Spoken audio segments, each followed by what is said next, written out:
time of the week once again, and you are here, you beautiful, beautiful, fantastic people.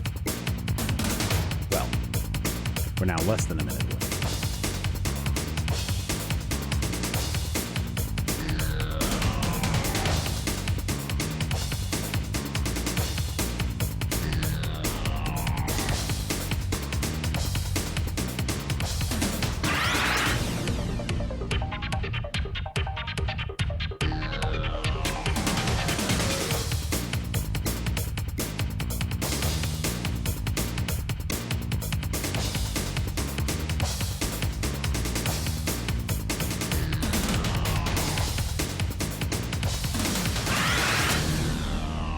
Finally, Friday is being brought to you this week by Major Spoilers VIP and Patreon members from around the world. You can show your support for everything we do at Major Spoilers by pointing your browser to patreon.com/Major Spoilers, finding out more, and helping us out for as little as $1 a month. Hello, all you beautiful people around the world and in my neighborhood. Yes, I'm sure there's at least one person watching who's from my neighborhood. Hello, neighbor. How are you guys doing today? Are you having a great week? Or has it been a pretty crappy week? I know my week has just been one series of disappointments after another. Don't ask me to get into details because some of it sounds kind of petty. But I will say that, when you expect a chicken burrito from your favorite taco truck, and they give you a beef burrito, crumbly beef burrito, not even a steak burrito, not even a pork burrito, it kind of ruins your entire week. That's all I'm going to say. Just ruins your week. So yeah, not too fantastic or happy. And then just week kind of went down from there. That's the thing. The week just went downhill from there. See if I can tweak this a little bit. How you guys doing? Let me ask you a question. You guys think about this. I'm going to go off on HBOMax again this week. I was going to talk about something completely different. I was going to talk about all the Disney investor news.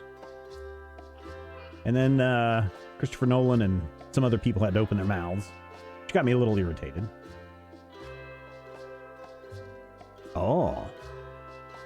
So here's my question for you. I have yet to hear one good, solid, reasoned, thought-out argument as to why the HBO Max deal is bad. I even tweeted this out today.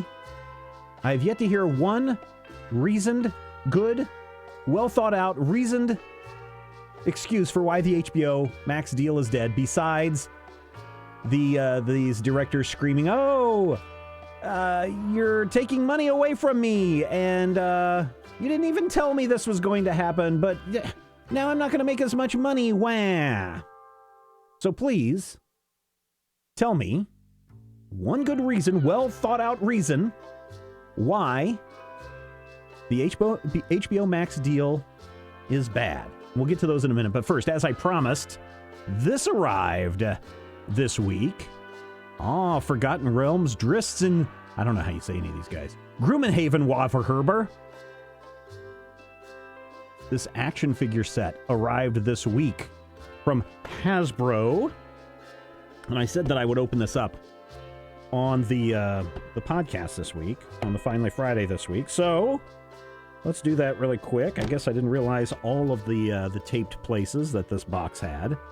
And it has many. I don't remember what the price of this is. It's like $29.99 or $39.99. They didn't even send along, like companies usually do, their press release information on this.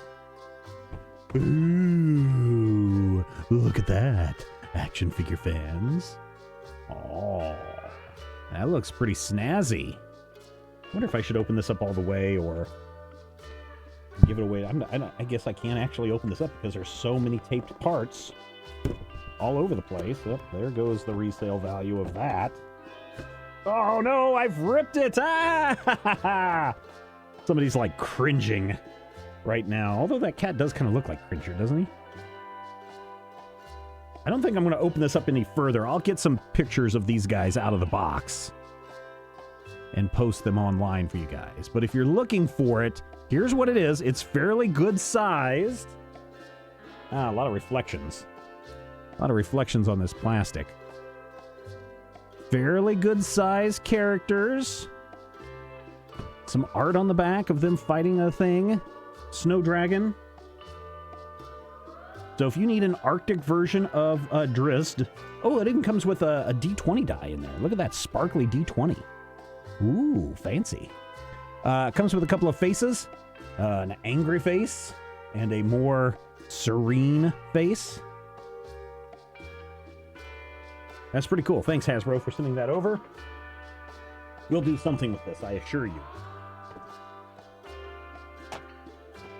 All right, let's take a look at your well-thought-out, reasoned excuses of why the HBO Max deal is bad. Let's see, we have, oh, hello, Clubber Lang. Good evening. The first time I was able to make it since finally Friday left the YouTube. I got the Twitch on my phone. Great. Welcome.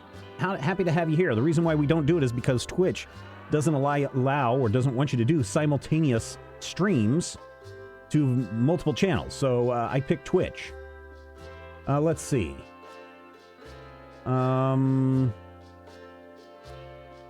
Let's see. My experience is subscriptions cost money. Well, yes. Subscriptions do cost money, hence the subscriptions. That's not a well thought out reason why this HBO Max deal is bad. Movie tickets cost money. Who would have known? Movies make less money, hence less movies will be made. Incorrect. Incorrect. Just means maybe you work with a different budget. Maybe people like Christopher Nolan, who is screaming, I went to bed working for the best movie studio in the world only to wake up to find my movies are on the worst streaming service in the world. Isn't that like a horrible cell phone where you're going out there going, hey, everybody, my movies are on the worst streaming service? What does that say about your movies? And I don't think they're going to make less money. We don't know how much HBO Max paid for this opportunity, because it's a whole separate different division from Warner Brothers Studios, which is a distributor, right? So we don't know how much that exchange was made for, but I'm going to bet that Warner Brothers broke even on that deal. Now it's up to HBO Max to, make a profit from that. Let's see. Well, we don't have HBO Max here, so I don't think of a well thought out reason. Well, you're right, Lagnus. And here's the other thing that people aren't paying attention to here. I had a conversation with multiple people online today. One of them was like, well, I'm in Canada and we don't have HBO Max. Guess what? Warner Brothers has stated multiple times in multiple places that this is a two-pronged deal. Number one, in the United States, in 2021, they haven't said anything about 2022 or forward, although I have a feeling that if this works out, 2022 and forward will probably be the same. They have stated, in the United States, these movies that we are releasing will be released in any theater that is open and wants them on the same day that they are released and available on HBO Max. So if you have a theater in the United States that is open and is showing any of these movies, you can go and spend your money there. Or you can sit at home and you can watch it on HBO Max, especially if you have a theater that isn't open, or you don't have easy access to a theater. So, hooray! It's the best of both worlds. Point number two in this argument is, well, what about countries that don't have HBO Max? Guess what? Warner Brothers has said we are releasing these in theaters worldwide. And quite frankly, the worldwide box office makes often more than the United States box office does. So again, this argument of, well, we don't have HBO Max in our country, it's not a well-reasoned, thought-out excuse, because you're still going to be able to see this in the movie theater. So again, this HBO Max deal based on that argument is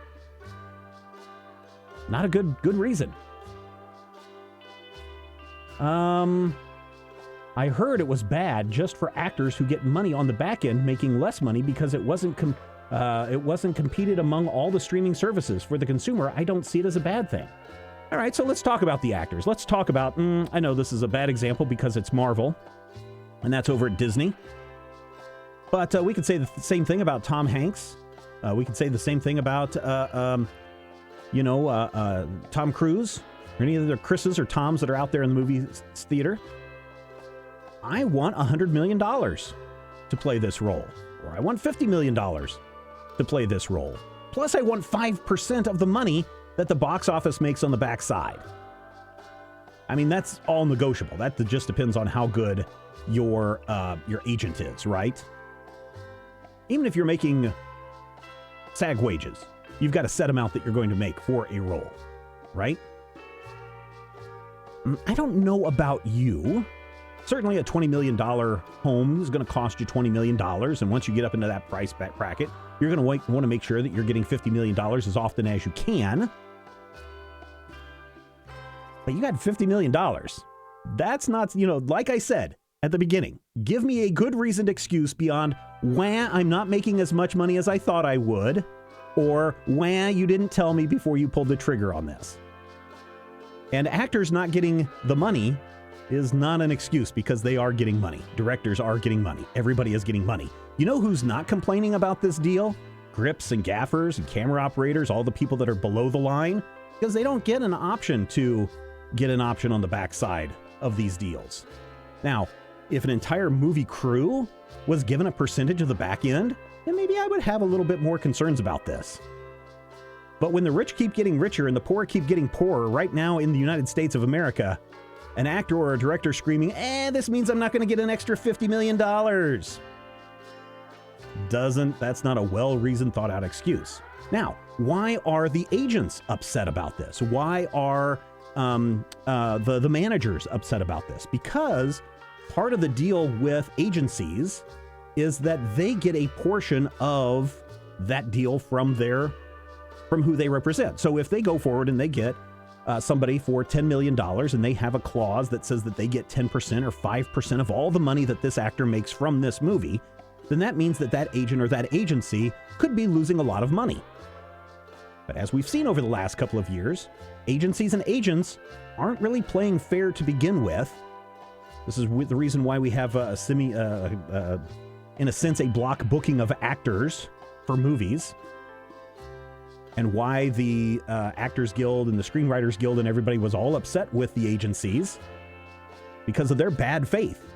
So bad faith isn't a good reason to say that this HBO Max deal is bad. It just means that going forward, you as an agency probably ought to work a little harder for that free money you're getting just for going in and signing up an actor to a franchise that you already have agreements with.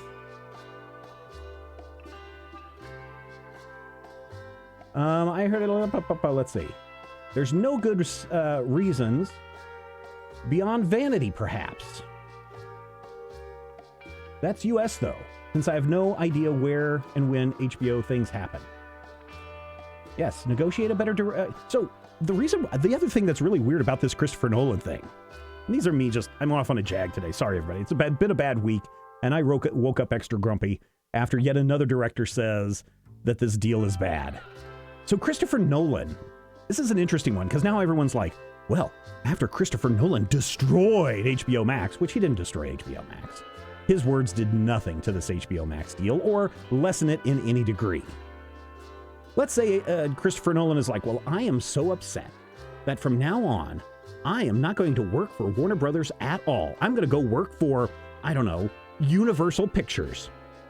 And he's going to go to Universal Pictures and say, I am Christopher Nolan. You're going to pay me $100 million to, I don't know how much he's going to ask for, but we'll just shoot for the moon and say, you're going to have to pay me $100 million to direct the next movie for you, because I, Christopher Nolan, have made all of these wonderful blockbuster movies, $100 million. Here's the thing about Hollywood. Here's the thing about any kind of performing arts.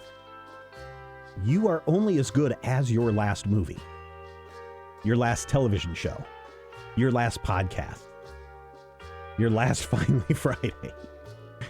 So if Christopher Nolan goes to someone and is demanding $100 million for the next movie that he makes for your studio, because he's giving you this opportunity, dear studio, you have to go look at Tenet and go, well, Tenet only made $300 million, and this was supposed to be a big billion-dollar movie for you? And everybody bragged about it, and we know Warner Brothers spent at least $300 million in advertising on this. And that movie kind of wasn't the box office success everyone hoped it would. So yeah, Christopher Nolan, maybe we're not going to give you $100 million. Maybe we'll give you $20 million. How's that sound? I mean, you do want to work, right? And you said you weren't going to go work for Warner Brothers, so you might as well come work for us. We'll give you $20 million. And pretty soon when he finds out that he's turned down a deal from one studio, all the other studios are going to know it. And they're going to know that, well, he's going to try to highball us at a time when his cachet is not up there. We don't need him. So then what does Christopher Nolan have to do? He has to go back to Warner Brothers and goes, okay, I'll come back and do another movie for you out of the kindness of my heart. And he's also in a rock and a hard place because now he has no room for negotiations. The other thing that's really weird about him coming out about this whole thing is Warner Brothers agreed to everything in his contract, right? Where his movies have to be shot on film, a certain portion of it has to be shot on IMAX, it must be distributed into the theaters before it is ever shown on streaming media. They followed every part of that agreement with him. So his contract's over. He has no movies coming out in 2021, so what's he complaining about? Again, he better go talk to his agent about negotiations. And those agents better learn how to negotiate.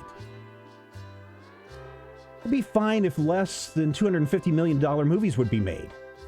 Maybe more of half or a third of that convoluted budget, please. Well, again, when you look at movie budgets, you have to remember that most of that budget goes to people at the above-the-line position. So in movie budgets, there are two sections. There's the above-the-line position, which include your actors, your directors, your producers, your script writers, those kinds of things, right?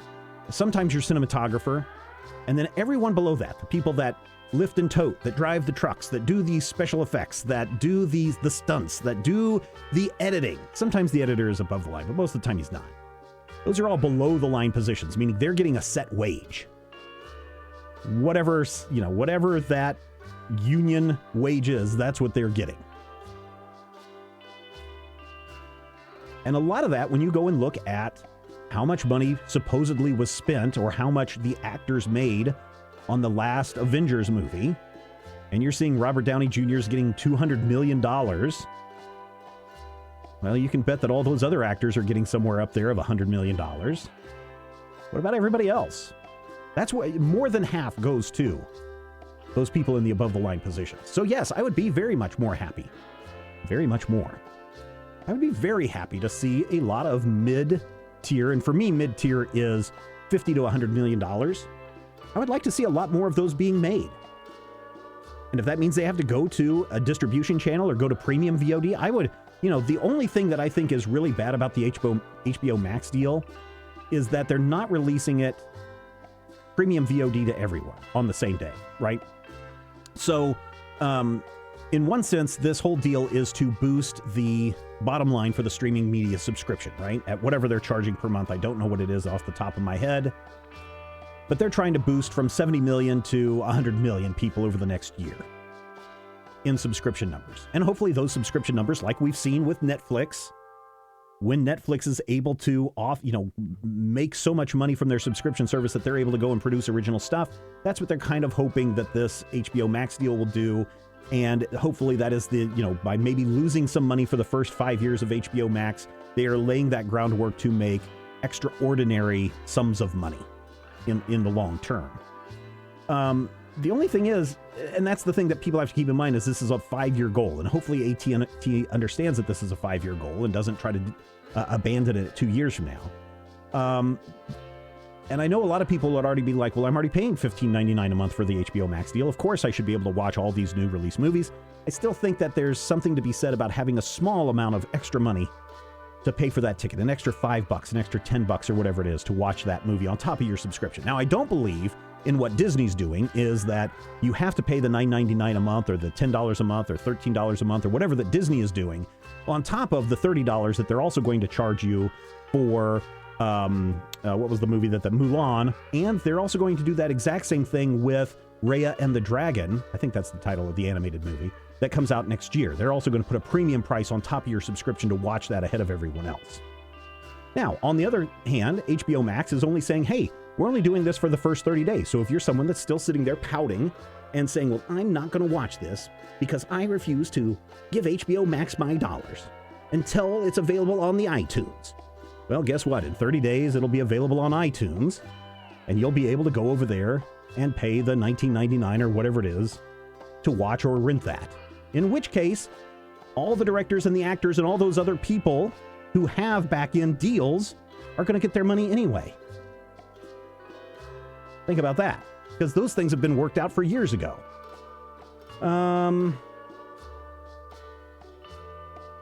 Yep, this deal has zero impact on me, says Lagnus. For the record, I'd like to note that me saying that we don't have HBO Max was not a reason for it to be bad. I know we are still getting the movies. I'm just pointing that out because a lot of people have popped up in my timeline to say that today. And I'm also not chastising you for saying, oh, you've got a stupid argument, Lagnus. Because you do have an argument. It's just not the killer argument. That's what I'm looking for today, is the killer argument. Also, I can understand why people want to be mad with their vanity.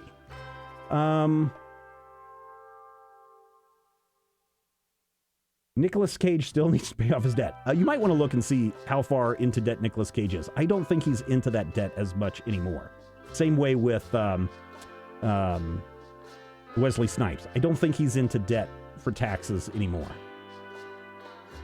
Malone says it's basically billionaires going boo-hoo. Again, if you want to buy a nice house and you want to keep up looks and appearances and you have to get the cars and the clothes and the houses and the ex-wives and all the other things that you have to get, yes, that costs money, and I do realize that. Don't get me wrong. I'm not saying that people shouldn't be allowed to make money. I'm just saying that you already did your contracts and everything. They're Warner Brothers, from all, reports that we have seen so far, are following the guidelines and contracts. The only thing that changes is the back-end deal. Here's the thing that I think should happen. Now, this is a crazy idea. I was thinking about this earlier. Whereas if a director is saying, woe is me, you have screwed me on my back-end deal, how about we redo the back-end deals? Because I bet these back-end deals do not exist. You come to me and say, well, I want 5% of everything that this movie makes. And again, there's two different ways that you can get these points, as they're called in the industry. Two ways you can get them. You can get them based on gross, or you can get them based on net. Gross, gross is how much the movie makes at the box office in a weekend. Very, very, very few people ever get that. The only person I ever know who was getting gross on the box office was, what's his name? Jack Nicholson, right? He's the only one that I know was getting any kind of points based on gross. The other one is net profit. How much do you make after everything is said and done? And that's where things get into court cases. Thor 2, I think, went to court to figure out, and this is where we get into the Hollywood accounting that I've talked about on this show before. That's the one that's most typical. So let's say that this movie makes $50. Well, you get 5% of $50, and she gets 2% of $50, and he gets 3% of $50, and whatever that net profit is, that's how that divvies down. And of course, residuals and all those kinds of things, those have all been worked out a long time ago. But what if a director is demanding $100 million and 2% of net, 2% on that back end? Say, I'd be like, okay, how about we give you $100 million and 2% of that net? But if the movie tanks, you owe us back 10% of how much we paid you. Because that goes into the question of, are all these people really working for the craft or the art? Or are they really working for the money? Again, it's called show business for a reason. I just saw Dennis Villeneuve going on a heartfelt rant about how he spent last 3 years pouring his heart and soul into Dune. Good! I'm glad that he spent the last 3 years pouring his heart and soul into Dune. I hope that when that movie releases and we're all able to see it, that we can see that, yes, that man has put every single ounce of his creative energy into that movie and putting it up on the big screen. We can look at it and say, well, they certainly spent their money right on getting him to do this movie. Now, here comes the second part of his argument. Well, okay, so meanwhile, just 30 kilometers from here, they closed a paper factory where hundreds of people had worked for 30 years. Puts things in perspective, too. True. Here's the second part of Dennis's argument, is that Warner Brothers has essentially killed the Dune franchise. Again, that's not a well thought out reasoned argument, because here's how this goes. All right, let's say we don't, just because of COVID, we're not able to put Dune out into the theater until 2022. Are you willing to wait another year before we give a green light for Dune 2, The Electric Boogaloo? Are you then really ready and willing to wait another 4 years after that before we can do Dune 3, Here We Go Again? I know a lot of you are fans of the Dune series. I've never read the books. Okay, I just look at that big thick tome and I'm just like, no, I'm not even getting into that. So I've never read Dune. But I know many of you have read Dune. How many of you, just real quick in the scrolly bits, do a show of hands or say me or whatever, how many of you were actively eager to go to the movie theater to see the movie Dune? And how many of you, and again, just say active, if you were actively eager to go to the movie theater to see Dune. And then if you were just like, I'd go see it in the theater if there was nothing else going on. So for those of you that are active, say active. Those of you who are just like, nothing else, better just say nothing else. Because here's the problem with that argument. Libraries have been around forever. Libraries have not killed franchise deals like the Dresden Files or Stephen King books or, name any other favorite author that you've ever read. Libraries have not killed those franchises or those authors or their publishing deals. One could argue libraries actually expose people to those works in greater amounts. I would never have picked up a Ray Bradbury book at a bookstore and paid money for it, but I read a lot of Ray Bradbury as a kid because our public library had it.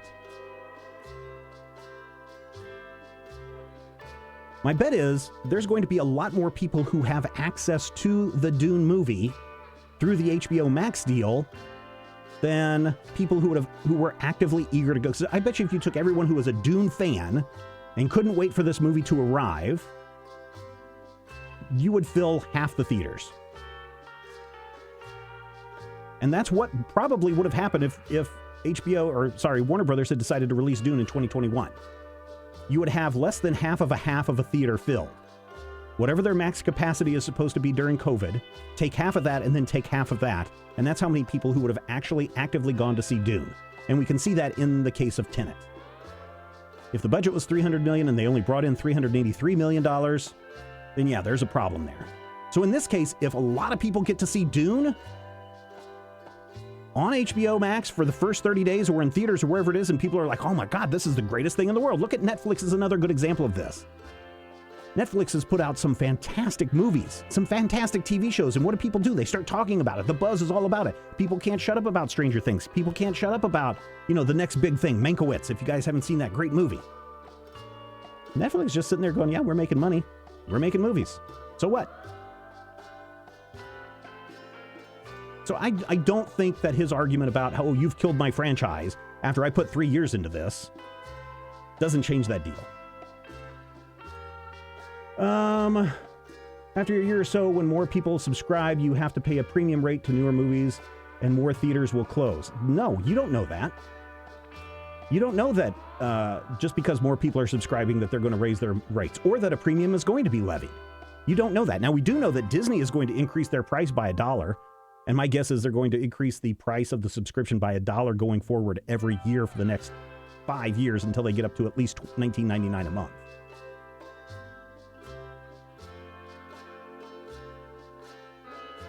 So again, Clever Lang, thank you, but I don't think that is a reasoned, well thought out argument. The upshot would be as if more people subscribe to HBO Max and they do kick up more money and pay for those $5 or whatever for that premium amount. Well, then they can take all of that money and they can make a bigger, better budgeted movies.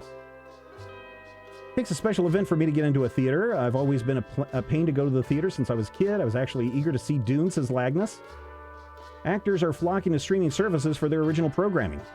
TV networks are the exact same way, right? How many actors, big screen actors who said, I would never do television, are now doing television because they know that's where the money's at.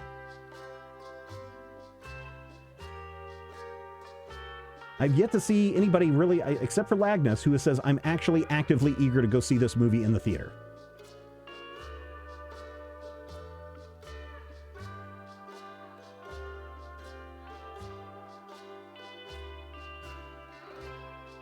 So I guess no one has, the bottom line here, no one has any well thought out, reasoned arguments as to why this HBO Max deal is bad beyond boo-hoo, I'm losing money, or I'm not going to get all the money that I thought I was going to get. And boo-hoo, you didn't tell me ahead of time. So if you're watching this on the replay, hello, thank you. Please come join us Fridays, 4 o'clock p.m. Central Time on our Twitch channel, twitch.tv/majorspoilers. Drop me an email, podcast@majorspoilers.com. Tell me your reasoned, well-thought-out argument as to why this HBO Max deal is bad beyond, Christopher Nolan or director isn't going to get as much money as they thought they were going to get. You know, extra money. Again, that should be pointed out. This is extra money. Percentages are extra money, not guaranteed. And wow, you didn't tell us ahead of time. You've killed my franchise. Not an argument. Oh, this is going to hurt movie theaters. Movie theaters have hurt themselves. I said this even before COVID, that AMC was going to be bought by Disney by 2024, and I still stand by that. Also, we'll have to talk about AMC later on, because they don't own the theaters themselves. It's kind of like a franchise deal with McDonald's. And that's the other thing. So many of you smart people, like the one J. Michael T., says we're old enough to remember the VCR debacle, the movie rental debacle, the Netflix debacle. Everyone survived. Change happens. Exactly. Warner Brothers is still going to be around. Movie theaters are still going to be around. If you want to go see a movie, you will be able to see it. You may not be able to see Bill and Ted's Excellent Adventure 3 or whatever it's called, Face the Music, in theaters, because probably the better place for that is on streaming media. But yes, maybe you will get to see Black Widow in the theaters and pay a premium price for those tickets. Maybe it'll be a Disney theater. Maybe it'll be a Sony theater. Those were never their franchises to begin with. I like that. All right, I've ranted enough. I'm tired of this. If one more person just is like, well, here's the reason why this is bad, and it's all about them, those people weren't in it for the art to begin with. And so far, the biggest complainers that I've heard about this have made this argument about them and not the movie-going public. Because as another thing that I said this week on Twitter, if the people who are screaming the loudest about how bad this HBO Max deal is, if those people who are screaming the loudest actually went to a regular movie theater on a regular movie night, like a Friday night or a Saturday night, I guarantee you they would change their mind about this HBO Max deal. Because at some point you get so high and mighty that you don't watch movies in a regular movie theater with regular people anymore. You watch them in your own home theater. You watch them at a special screening with specially invited people. But I would be very surprised the last time that Christopher Nolan slummed his way down to the Irvine Spectrum and sat in a regular movie theater for an 8 o'clock showing on a Friday night with people talking on their phones and walking across the sticky floors and listening to people making out or talking loudly or standing up right in the middle of an important scene. I'd be very curious. Now, maybe, Christopher Nolan, if you're watching this, and you have, please contact me. I would love to interview you about your last real movie-going experience, because my guess is if you went to a real movie theater on a real movie night, you would be blessing this HBO Max deal as the way to preserve the art and the beauty of what film is about. Thanks so much, everybody. You have a great weekend. Look at the list of the awesome people who make this show possible. You, patrons at patreon.com/majorspoilers. Come hang out with us over at our Patreon page. You can join up for as little as $1 a month. Helps us continue all of these things that we do at majorspoilers.com. Don't forget, next Saturday, the 19th, mark this on your calendars, we're going to have the VIP live chat for December 2020. Now, normally this is only reserved for our patron members. In December, we're going to open it up to everyone in the world to come and watch, and we'll give you a year-end wrap-up of everything that we've done at Major Spoilers, answer your questions, and so much more. That's coming up on Saturday. I believe it's the 19th, right? So it's not this Saturday. It is the next Saturday. Hope to see you there. More info over at majorspoilers.com. Take care, everyone.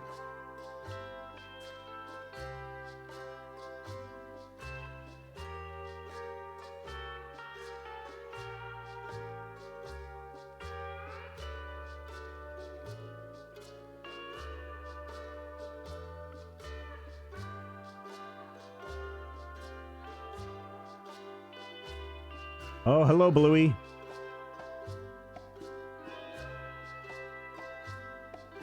I'd like to point out the movie theater here is clean and the audiences are quiet and thoughtful. Well, same thing could be said about my home theater. Especially when I'm the only person in it.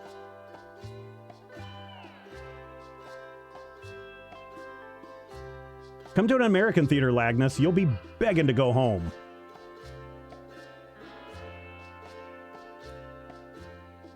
Does everyone eat their snacks before the movie begins? Or are there people chomping on that popcorn right next to your ear throughout the entire movie, putting their feet up on the seats? Slurping noisily from their sodas?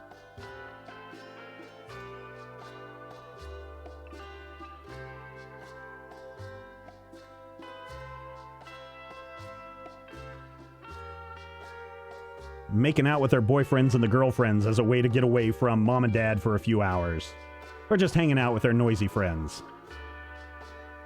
I'm not just saying that this is my local theater, I'm saying every theater I have been to, including the Irvine Spectrum, is that way.